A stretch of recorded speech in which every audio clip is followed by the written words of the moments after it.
Dwayne here, PhoenixTypewriter.com. Got me a Blick on the bench. So I got this machine working. It's the first one I've gotten working out of a couple I've had a chance to work on. But this one is working and good. How do you like that? So, pretty unique machine. Carriage comes off it real easy. I showed that in my first video on this. And one weird thing about this, there's no drawband or mainspring.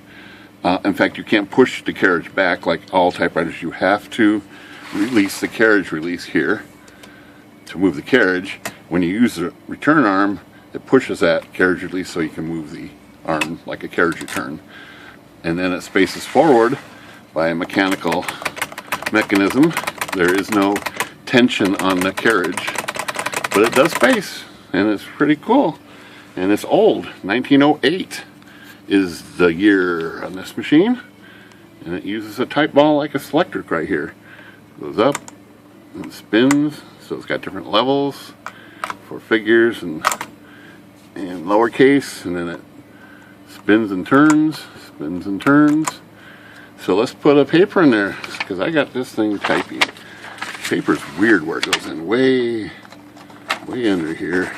And there's only one feed roller, it's way up by the front, so you got to push it through a lot of the way. But then it grabs. It's a little crooked there. Let's see if I can straighten it out. There we go. Okay, so let's roll up a little right there. Carriage return. Oh, look at this too. I got the bell working. The bell was stuck. Bell sounds good. Look at that. That's a strong bell. Okay, let's do some typing.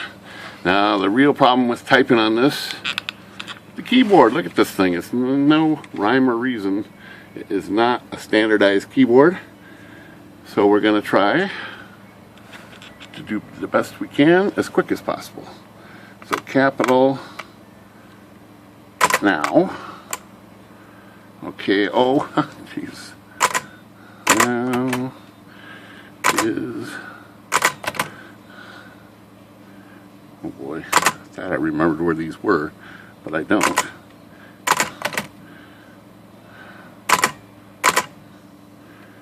Okay. Where's that T at?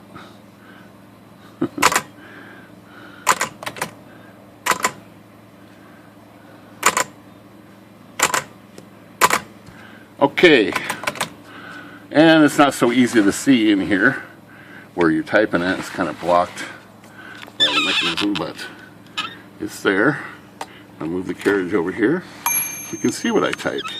And that is not bad for a old machine. That is not bad. Wow, I'm impressed, and I don't get impressed easily. So it uses a little ink roller back here, right here, right there. That's what applies ink to that drum right there, and it comes by and it rubs that and makes an impression. There's our P's right there, W. Pretty neat. So that's just my video demonstration of this guy here. Because it's going to go away back to the customer and I won't have it anymore. That is neat. If I had to keep a machine, this would be one of them. Okay. Phoenix Typewriter, good day.